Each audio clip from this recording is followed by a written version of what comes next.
Hello aspirants, welcome back to our channel FoodTech Online. Hope you all are doing good. So today will be our class 6 for the Jharkhand Food Safety Officer examination, and we will be discussing few important, or we can say, practice questions. So today we'll basically discuss on the topic that is food microbiology, and make sure that you have watched our previous videos, that is from class 1 to class 5. So now let us proceed. And yes, there's an information that FoodTech Online, they have launched an ebook for the Jharkhand's Food Safety Officer examination. And this ebook actually it will consist of both the syllabus subjects for both the syllabus, that is for paper 1 and paper 2.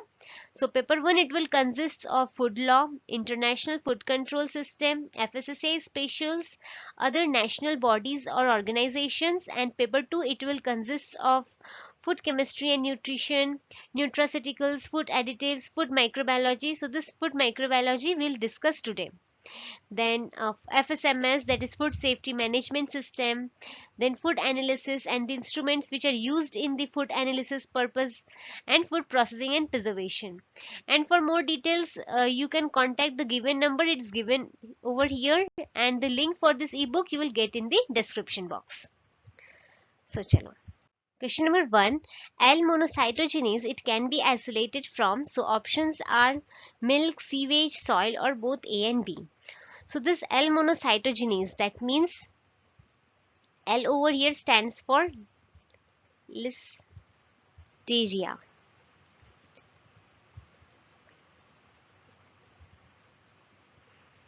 Listeria.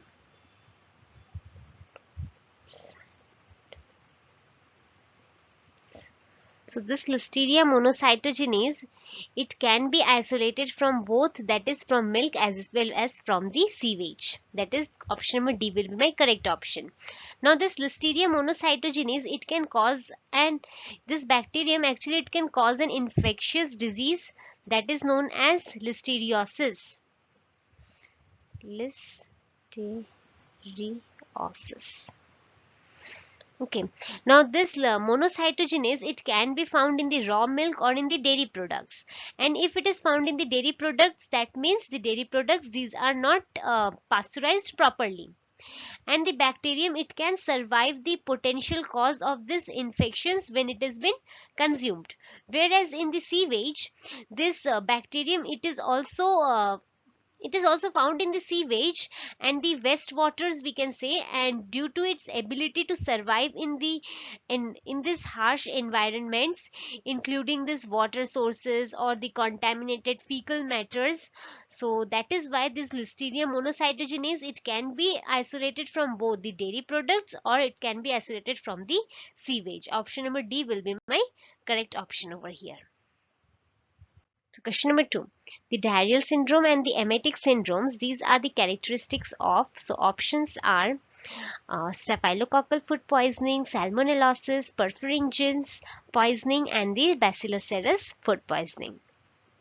Now over here my correct option is D, that is bacillus cereus food poisoning. So this bacillus cereus food poisoning, actually it is characterized by the two distinct syndromes. One is the diarrheal syndrome and another is the emetic syndrome. Emetic syndrome over here it means the vomiting syndrome.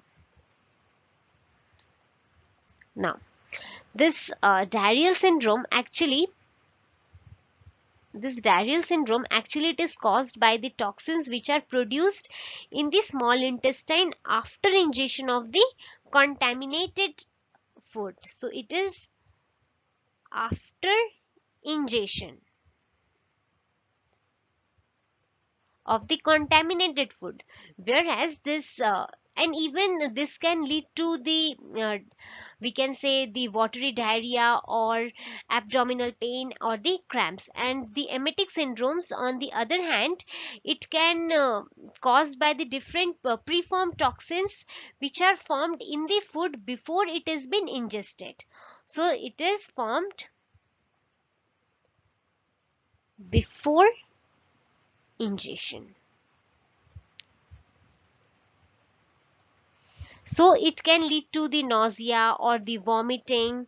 So this diarrheal syndrome and this emetic syndrome, these are the characteristics of the bacillus cereus food poisoning.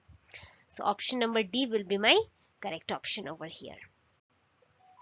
Question number 3. Seafoods and seawater it may contain. So options are Vibrio vulnificus, Streptococcus faecalis, Vibrio parahemolyticus, or both A and C. So over here my correct option will be Vibrio vulnificus as well as Vibrio parahemolyticus. So these two microorganisms are commonly associated with the seafood as well as the seawater.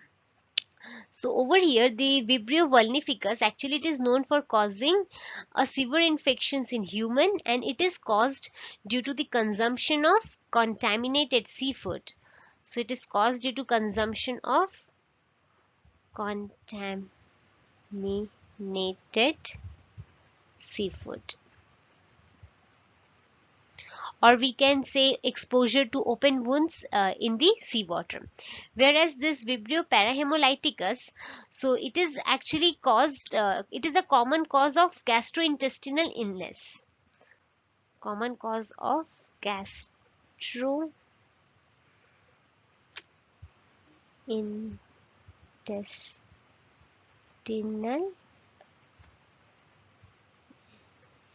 illness. So this Vibrio parahemolyticus actually it is a common cause for the gastrointestinal illness, and it is followed by the ingestion of raw, or we can say uncooked seafood, and particularly for example shellfishes. Example shellfishes we can say. So over here my correct option will be D. Question number 4.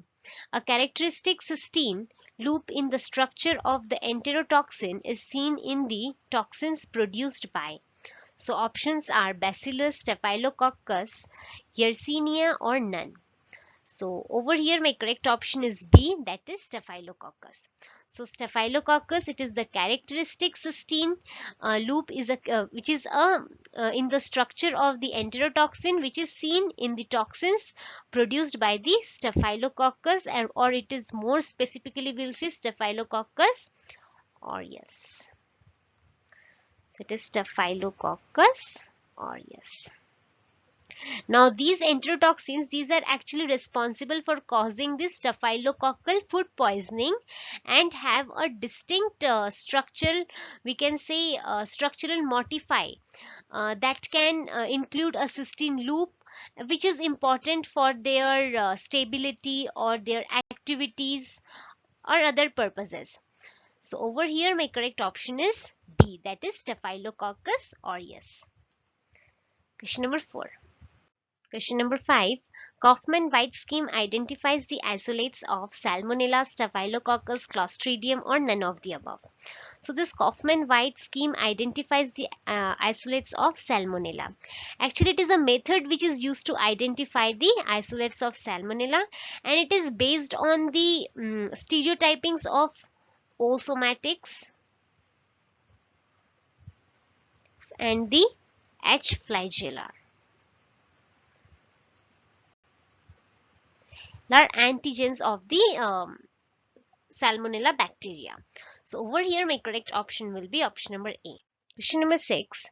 The food poisoning caused by the gram-negative curved rod identified in Japan is V. parahemolyticus, Staphylococcus, Escherichia coli, or Shigella soneng. So over here my correct option is A, that is V. parahemolyticus. Now V over here stands for Vibrio. Vibrio parahemolyticus. Now this Vibrio parahemolyticus actually it is a gram-negative curved motile rod which has been identified, and it is associated with the food poisoning, particularly for the consumption of the raw or uncooked seafoods. Okay, and it is notably prevalent in the coastal regions, and this has been identified as a significant cause of the foodborne illness basically in the Japan. So correct option over here is my A, that is Vibrio parahemolyticus. Question number 7. Question number 7. Campylobacter jejuni has been isolated from, so options are chicken carcasses, turkey, pork sausage, or all of the above.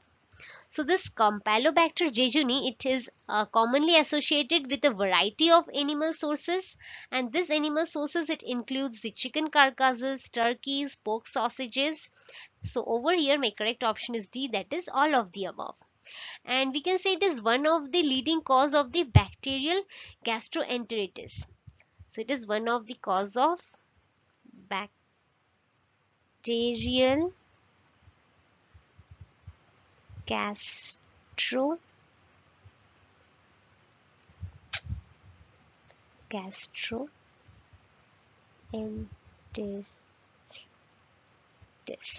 Worldwide, and in the poultry, and in particularly we can say a significant reservoir of the pathogens. So over here my correct option is D, that is all of the above. Next, question number 8. Aeronomous hydrophilia may be pathogenic too. So options are frog, ducks, rabbits, or none of the above. So this aeronomous hydrophilia, actually it is known to be pathogenic to a variety of aquatic as well as the amphibious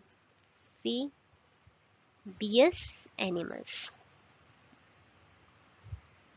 So over here correct option will be my A, that is frog. Even it can cause a disease in the frog, that is the red leg disease.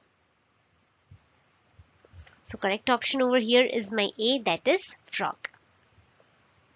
Question number 9. Traveler's diarrhea is caused due to the toxins produced by. So options are Clostridium, Bacillus, Escherichia, or Yersinia.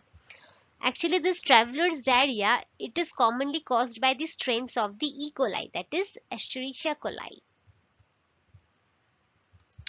So these actually produce the enterotoxins.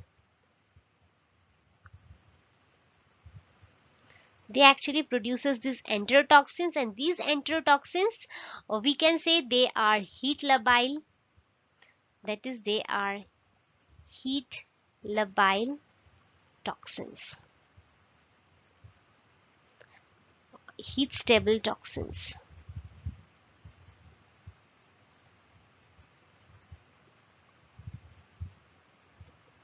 So this can lead to the gastrointestinal symptoms like the diarrhea, abdominal pains or cramps, or sometimes nausea, vomiting. So this E. coli is common cause of the foodborne illness, and that is why it is known as traveler's diarrhea. So correct option over here is my C, that is Escherichia coli. Next. So question number 10. Scarlet fever and septic sore throat are the diseases caused by. So options are Bacillus cereus, Streptococcus pyogenes, Arizona hensoi, or Shigella bovine. So correct option is B, that is Streptococcus pyogenes. So the scarlet fever and septic sore throats are the diseases caused by Streptococcus pyogenes. Even these are also known as group A Streptococcus.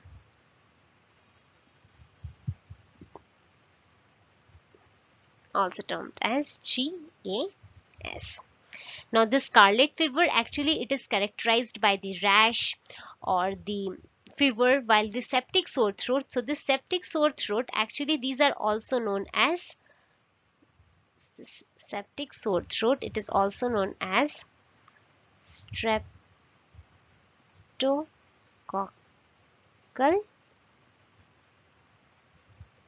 pharyngitis.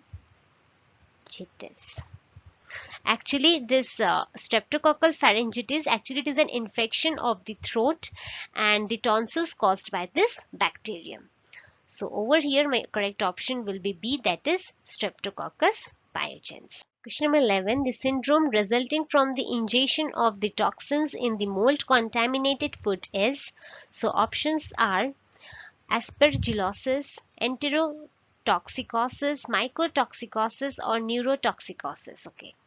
So over here my correct option will be option number C, that is mycotoxicosis. Now this mycotoxicosis, actually it refers to the poisoning caused by the ingestion of toxins produced by the molds, or we can say the fungi. So these toxins, these are also known as mycotoxins. So toxins are also known as mycotoxins. So these mycotoxins can contaminate various food products under certain conditions, and even the consumption of this mycotoxins contaminated food, it can lead to various health effects. It can which is dependent on the specific toxins and the amount of the contaminated food that has been ingested. So over here my correct option will be C, that is mycotoxicosis. Option number C. Next. Question number 12. Patulin is toxic too. So options are mice, fishes, cattle, or human beings. So this patulin, actually it is a mycotoxin. And it is produced by certain moles, particularly the species of the Penicillium and Aspergillus species. So it can contaminate various fruits. For example, we can say apple. So apple means there products like apple juices, cidar. So consumption of this patulin contaminated food, it can affect, it is actually associated with the adverse health effects of the human beings. So correct option over here will be my D. And it can even include the gastrointestinal infections or disturbances, or long term we can say the health risks to human beings. So correct option over here will be my D, that is human beings. Question number 13. Alimentary toxic alukia isolated from grain is produced by. So options are Alternaria, Cladosporium, Fusarium, or all of the above. So this alimentary toxic alukia, actually this ATA, it is a disease which is caused by the consumption of contaminated grain. So it is caused due to consumption of contaminated grains with mycotoxins. So it is contaminated with the mycotoxins, and this mycotoxins, it is produced by the Fusarium species. So it is produced by the Fusarium species. Actually, it is a fungi species. So over here my correct option will be C, that is Fusarium. Question number 14. Mold nephrosis, a disease in pig, has been associated with alpha toxin, patulin, citrinin, or ochratoxin. So this mold nephrosis, actually it is also known as mycotoxic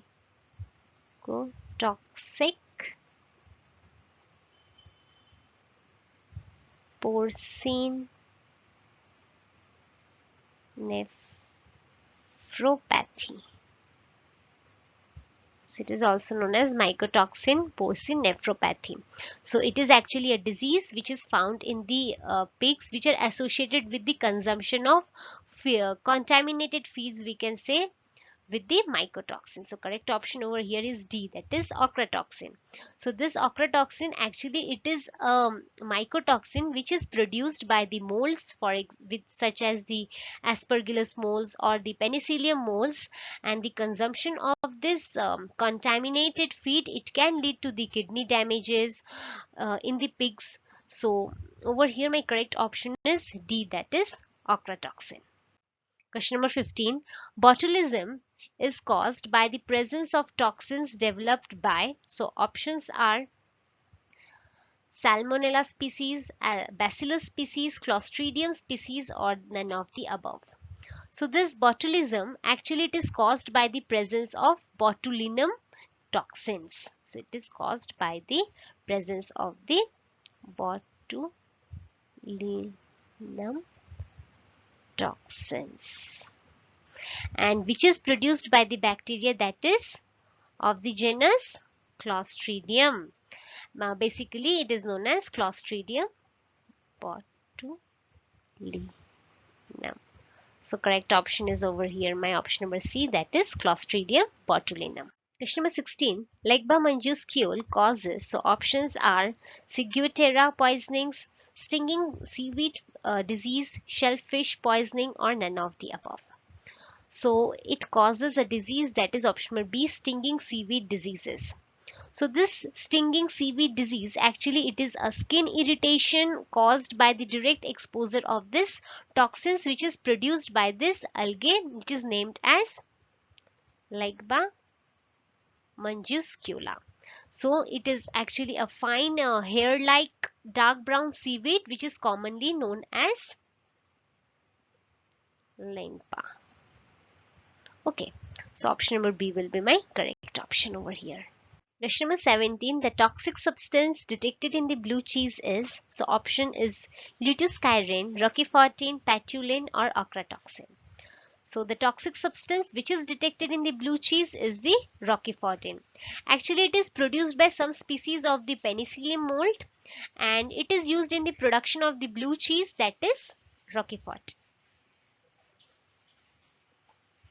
So correct option over here will be my B. So question number 18. Too long fermentation of sauerkraut, it may favor the growth of, so options are Lactobacillus lactis, Lactobacillus brevis, Bacillus subtilis, or Clostridium. So correct option is D, that is Clostridium. But what happens with Lactobacillus lactis? So we know that this is a lactic acid bacteria, but it is commonly found in the fermented foods like the yogurts or cheese.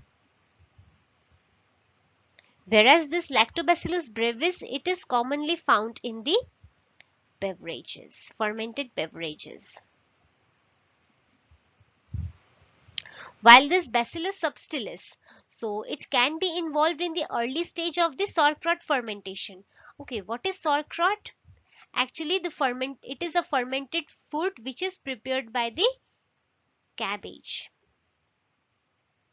Okay, so this it is actually found in the early stage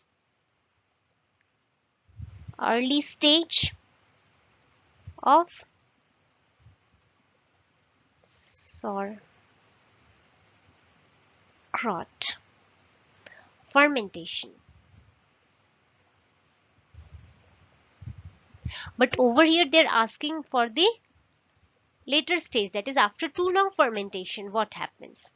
So after too long fermentation, the correct option will be my Clostridium.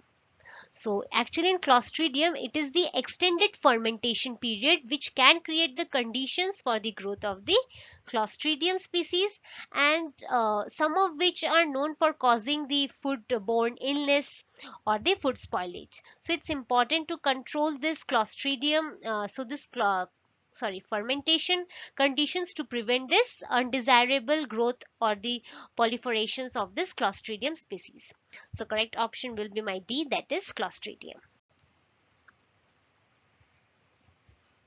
So question number 19. Alpha toxins are produced by, so options are Aspergillus flavus, Aspergillus parasiticus, Aspergillus niger, or both A and B. So over here my correct option is D, that is both A and B, Aspergillus flavus and Aspergillus niger. So actually these two species of the fungi, that is Aspergillus flavus and Aspergillus parasiticus, so these are the main producers of this alpha toxins. So these two are the main producers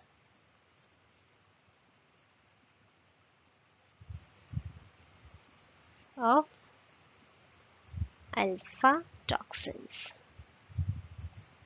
It can be found in the foods such as the grains, nuts, seeds. So correct option is my D, that is both A and B. Number 20.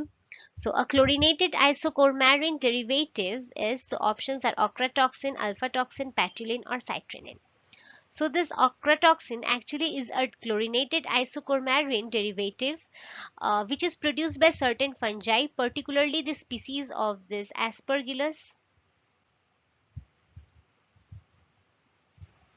and the penicillium species.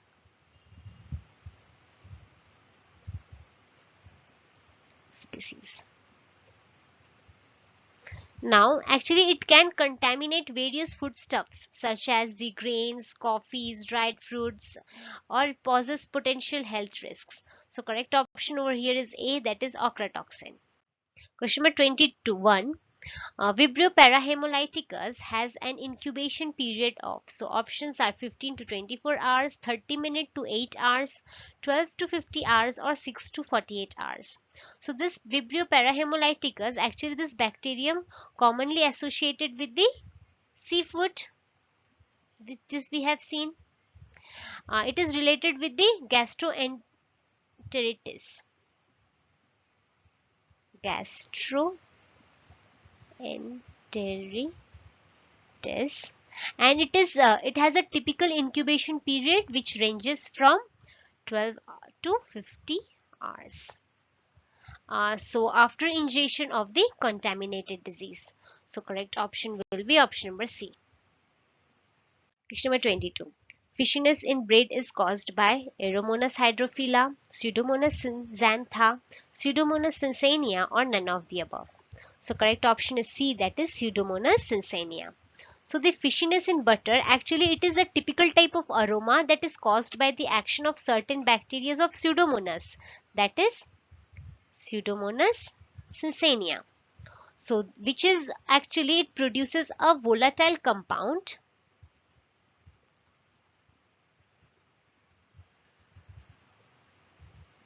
that gives the off flavor, or we can say off fishy odor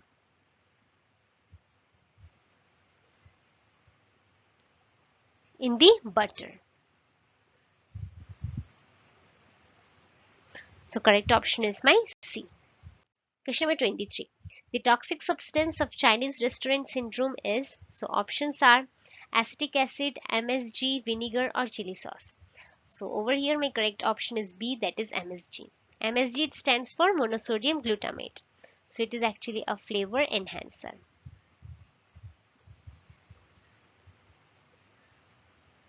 It is basically used in the Chinese foods to enhance the flavor of the foods, and typically these are associated with the symptoms like the headaches or sweatings, nauseas, and when an individual they consume it in a large amount, it can lead to an adverse health effect also. So correct option over here will be my MS. It is monosodium glutamate. Question number 24. Corynebacterium is detected by the analysis of, so options are throat swab, urine sample, blood sample, or skin lesions. So correct option over here is my A, that is throat swab. So this Corynebacterium species, actually these are associated with the throat infections, and such as we can say pharyngitis or tonsillitis. So therefore a throat swab means it is typically used to collect the samples for the analysis when the Corynebacterium infection has been suspected. So correct option over here will be my A, that is throat swab. Question number 25. Samples of suspected perishable foods must be kept cold. So options are during the collection of the samples, during analysis, during transit to laboratory, or there is no need to keep the samples. So, to preserve the integrity of the perishable food samples and to prevent the bacterial growth and spoilage, it is essential to keep the food at a cold temperature. So, to maintain a cold temperature during this transportation, it helps to inhibit the bacterial growth and to maintain the quality of the sample until it reaches the laboratory for the analysis purpose. Now, this is crucial for the accurate testing and the identification for any of the potential contaminants of or pathogens in the food samples. So, I want you all to comment me down the correct option for this question. And so with this we have completed few important questions for the Jharkhand Food Safety Officer examination. And if you want to practice more such questions like this, then you can install our app. Link is in the description box for you all. That is FoodTech online app. Now in this app, if you are preparing for other food related examinations, say FSSAI, GATE, State Food Safety Officer, Central Food Safety Officer examination, so over here different sections are there. Clicking those sections which you are preparing for, you can enhance your preparation, practice more questions, so your preparation will be enhanced. So if you like our videos, do share with your friends, hit the like button, and if you have any query regarding the questions, you can comment us down below. So with this, enjoy learning and thank you.